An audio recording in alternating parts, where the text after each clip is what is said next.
Boa noite. Índices de criminalidade diminuem, mas mortes em ações policiais aumentam no mês de abril. Vamos falar também do flagrante de um assalto na rua José Linhares, no Leblon, na zona sul da cidade. Pandemia. Médicos relatam como é estar na linha de frente e a luta contra o coronavírus. E em Duque de Caxias, mesmo com a proibição, lojas amanheceram com as portas abertas. Tem ainda o nosso quadro Pensando em Cinema, hoje dedicado aos amantes da comédia romântica, à previsão do tempo e muito mais. O Jornal do Rio volta em 30 segundos e eu te espero.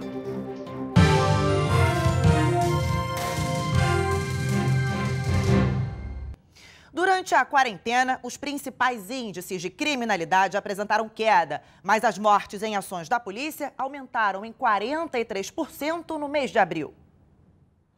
No Vidigal, um dos cenários mais bonitos da cidade, é manchado pela violência. Após o confronto entre policiais e traficantes, o corpo de um homem é colocado na viatura. No Complexo do Alemão, há 10 dias, 13 pessoas foram mortas após uma ação da Polícia Militar. A investigação para descobrir de onde partiram os disparos ainda não avançou. Na contramão de outros indicadores considerados estratégicos que apresentaram redução depois do início da pandemia, como os homicídios dolosos e os roubos, por exemplo, as mortes por intervenção policial aumentaram 43% em abril na comparação com o mesmo mês do ano passado. Foram 177 óbitos. É como se a cada 4 horas uma pessoa morresse no estado do Rio em confronto com a polícia. Insisto, marginais cada vez mais bem armados, mais jovens, mais insanos, imaturos, atiram a esmo contra o Estado. As nossas ações, é importante, que não podem parar durante a pandemia. A gente não pode dar uma liberdade de atuação para criminosos. Na semana passada, João Pedro, de 14 anos, foi morto a tiros em casa em meio a uma operação das polícias federal e civil. Rodrigo Cerqueira, de 19 anos, também morreu baleado durante uma ação policial no Morro da Providência. A PM afirma que revidou disparos de criminosos. É possível, sim, você ter uma política de segurança baseada em inteligência, investigação, planejamento e uma lógica de desarticulação e enfraquecimento dos grupos armados locais. O que a gente verifica é que as políticas de segurança do Rio de Janeiro acabam contribuindo para aumentar a violência, mas é sim possível outro tipo de saída.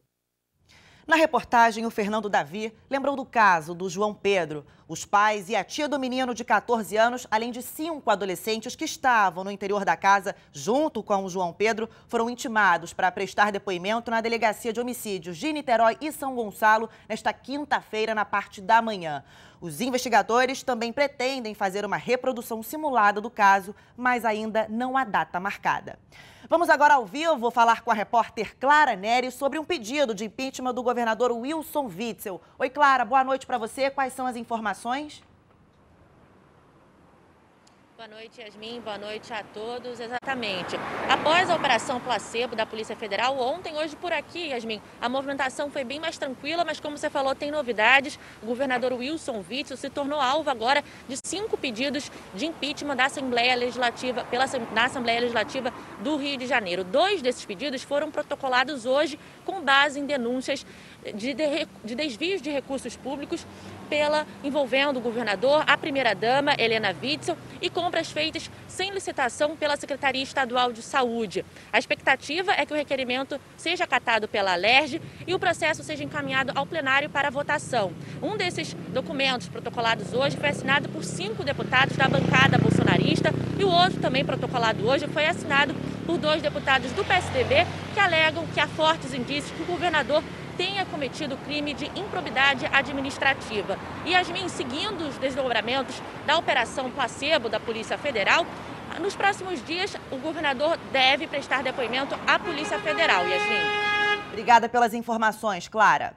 E em Duque de Caxias, apesar da Justiça ter suspendido o decreto que permitia a reabertura do comércio e também a volta dos serviços não essenciais, o município amanheceu hoje com as lojas abertas. Uma quarta-feira quase normal em Caxias, com poucas lojas de portas fechadas.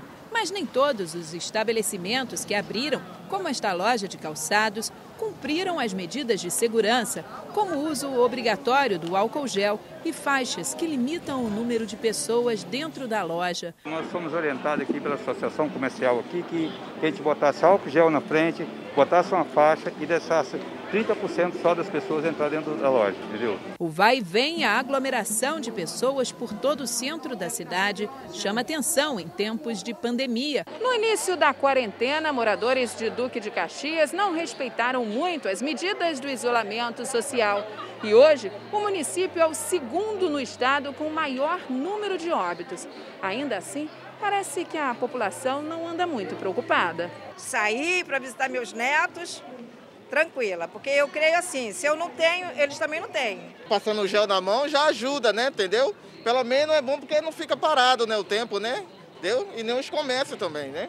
Mas a alegria do João Anderson vai durar pouco, porque, de acordo com a prefeitura, o comércio voltará a ser fechado até que algum recurso seja acolhido e altere a decisão da juíza da Terceira Vara Cível da comarca de Duque de Caxias. E a seguir, câmera de segurança flagra assalto em plena luz do dia no Leblon, na zona sul da cidade. Um motorista foi assaltado e teve o carro roubado no Leblon, na zona sul do Rio, nesta quarta-feira. Esse caso aconteceu na rua José Linhares. As imagens das câmeras de segurança do local mostram que o motorista manobrava o veículo em direção a uma garagem quando foi surpreendido pelo homem armado. De acordo com a polícia, o suspeito não foi localizado. E pelo menos 8% dos postes de luz aqui do Rio de Janeiro podem levar à morte por conta de choques elétricos. É o que aponta uma auditoria divulgada nos últimos dias que avaliou os postes da Zona Sul e do centro da cidade.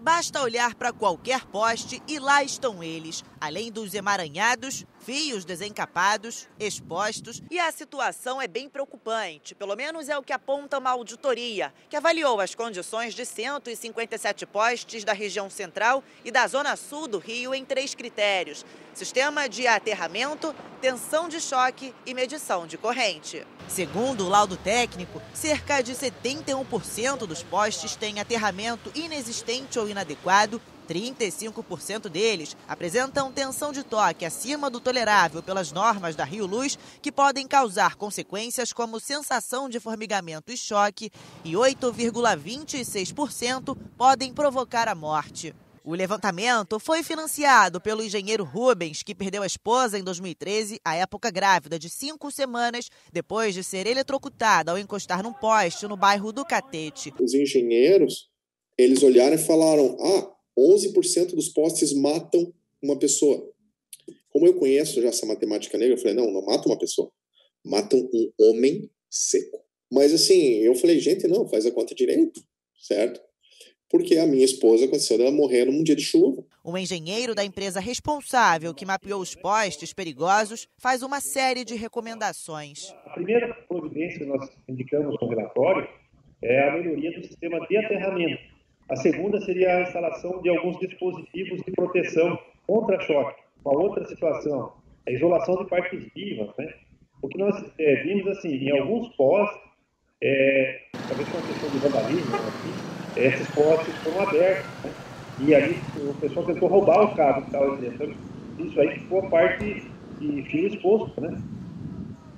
E os deputados estaduais presos na Operação Furna da Onça, acusados de participar de um esquema de corrupção comandado pelo ex-governador Sérgio Cabral, voltam a exercer os cargos na Alerj por uma determinação da Justiça. São eles André Correia, do DEM, Luiz Martins, do PDT, Marcos Vinícius Nescau, do PTB, Marcos Abraão, do Avante e Chiquinho da Mangueira, do PSC. A decisão acontece após o ministro do Supremo Tribunal Federal, Dias Toffoli, derrubar a liminar que impedia a posse de André Correia. E pouco mais de 2 meses depois do início da pandemia, mais de 104 médicos morreram vítimas da doença. Isso representa uma média de quase 2 por dia.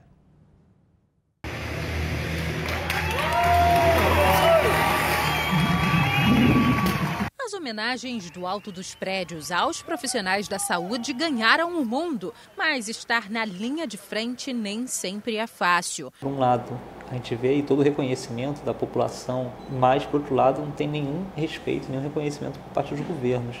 A gente trabalha sem materiais de qualidade para atender os pacientes, muitas vezes sem medicamento adequado, faltando vaga, faltando leito, faltando tudo. Desde o início da pandemia, 126 médicos morreram em todo o país após contraírem o coronavírus. O estado que tem mais mortes desses profissionais é o Rio de Janeiro, com 36 vítimas. Até a última segunda-feira, 150 enfermeiros, técnicos e auxiliares de enfermagem também perderam a vida por causa da Covid-19 no Brasil.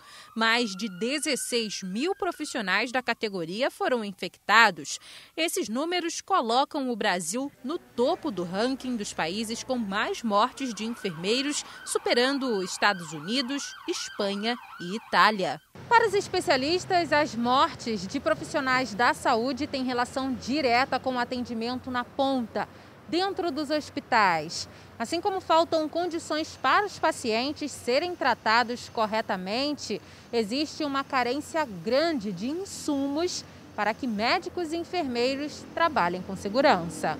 O ambiente de saúde, por concentrar um grande número de pacientes, por muitas vezes ser um ambiente fechado e sem ter a ventilação adequada e muitas vezes sem oferecer EPI, certamente os profissionais são expostos a uma quantidade maior de vírus. Vamos continuar atendendo quem a gente tem que atender e brigando ao máximo, e brigando para dar um atendimento de qualidade e brigando pelos nossos direitos também. E a seguir, igrejas reabrem, mas é importante ficar de olho nas medidas da Prefeitura contra o coronavírus. Igrejas do município do Rio já podem ser reabertas, mas devem seguir regras determinadas pela Prefeitura. Com a liberação para a reabertura de templos religiosos, considerados serviços essenciais pela Prefeitura do Rio, as igrejas já começaram a se adaptar às determinações do decreto municipal. Nessa igreja evangélica, que fica na Pavuna, na Zona Norte, os lugares foram marcados, respeitando o distanciamento entre os fiéis. O uso da máscara é obrigatório e a igreja também deve disponibilizar álcool em gel. Com as novas medidas, cultos na igreja da Pavuna, que recebiam até 150 pessoas, agora devem ter cerca de 70 fiéis. Os encontros também vão ser retomados em número bem menor, 2 vezes por semana. Quando os irmãos chegarem aqui na igreja, na porta principal, terão 2 obreiros com borrifadores com álcool 70. Apesar da liberação dos templos religiosos na cidade do Rio de Janeiro, idosos e pessoas no grupo de risco da Covid-19 devem acompanhar as celebrações online, enquanto durar a pandemia, como medida de prevenção. Mesmo com a liberação para a retomada das atividades religiosas, especialistas apontam os riscos para a aglomeração em locais fechados e com pouca ventilação. Quanto melhor a ventilação no ambiente, é uma das formas de reduzir esse grau de transmissão. Mas tem o deslocamento das pessoas das suas casas até a igreja. E isso pode realmente, caso elas precisem de transporte público, pode gerar uma aglomeração no transporte público também. E enquanto algumas cidades lutam para evitar mortes por coronavírus, Porto Real, no sul do estado, começou a exigir hoje o uso de máscaras. Não é uma medida tardia, mas sim uma forma de evitar a proliferação da doença. Isso porque são apenas 14 casos, segundo a prefeitura, lá no município.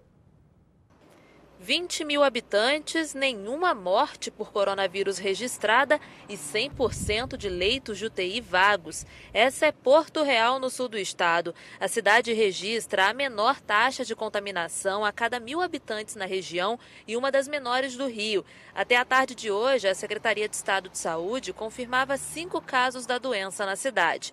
A prefeitura diz que são 14 e o aumento identificado pelo município foi a razão para que medidas de restrições mais rígidas fossem adotadas por aqui. Assim que aconteceu o primeiro caso, a gente logo bloqueou as entradas e saídas da cidade, montou barreiras sanitárias, né? A gente se preparou para isso, que o nosso objetivo, a gente sabe que o vírus está aí, está circulando, mas o nosso objetivo é conter a proliferação dele. Hoje a cidade começou a exigir o uso de máscaras e para isso a prefeitura distribuiu o acessório para toda a população que faz parte do grupo de risco. As pessoas que fazem parte do grupo de risco são identificadas pela Prefeitura através de um cadastro feito nas unidades de saúde municipais.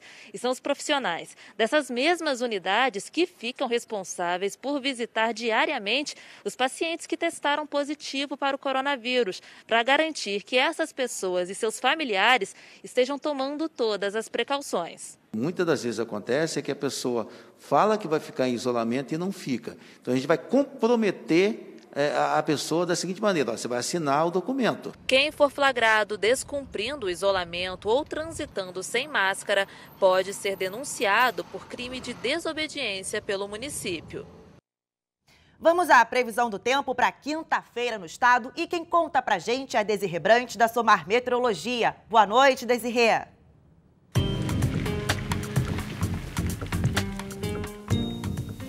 Olá, Yasmin, muito boa noite. Boa noite também a todos que nos acompanham. O ar polar ainda se faz presente no centro-sul do Brasil e é claro que ele é o responsável pelo frio que tem feito durante as noites e madrugadas. Os próximos dias vão seguir com tempo firme e com friozinho, especialmente no começo do dia. Agora vamos às temperaturas. No Rio de Janeiro, a quinta-feira promete mais um dia de tempo firme, bem friozinho de madrugada, vai fazer 13 graus no começo do dia. E à tarde a sensação térmica fica mais confortável para quem não gosta nada desse frio. A máxima prevista é de 24 graus. Mas é no fim de semana que a temperatura consegue subir um pouco mais. Durante as madrugadas, o friozinho vai continuar, com mínimas de 13 graus. Mas durante as tardes, as máximas já poderão chegar aos 27 graus no sábado e no domingo também. E a seguir tem comédia romântica no nosso quadro Pensando em Cinema. Fica aí que a gente já volta. Hora do nosso quadro Pensando em Cinema e a dica de Mário Abad de hoje é uma comédia romântica. Confira! Olá, meu cinéfilo, tudo bem? A dica de hoje para você curtir do seu sofá é Celeste e Jesse para Sempre, uma comédia romântica sobre como às vezes se separar não é a melhor solução. Na trama, Celeste e Jesse se conheceram na escola e logo resolveram se casar. Agora, aos 30 anos, Celeste cuida da sua própria empresa, enquanto Jesse está mais uma vez desempregado e não parece se esforçar muito para mudar a situação. Celeste decide que o melhor para ambos é se separar, já que isso acontecerá mais cedo ou mais tarde. Se for logo, eles ainda poderão continuar amigos. Apesar de ainda ser apaixonado pela mulher, Jesse aceita a proposta, só que a vida sozinho não será nem um pouco fácil para ambos. Celeste e Jesse para Sempre é um filme que mostra que a convivência entre duas pessoas não é fácil, mas também se separar, enquanto ainda existe amor, é ainda mais complicado. Do you think it's weird we hang out all the time? No, you're my best friend. You're my best friend too.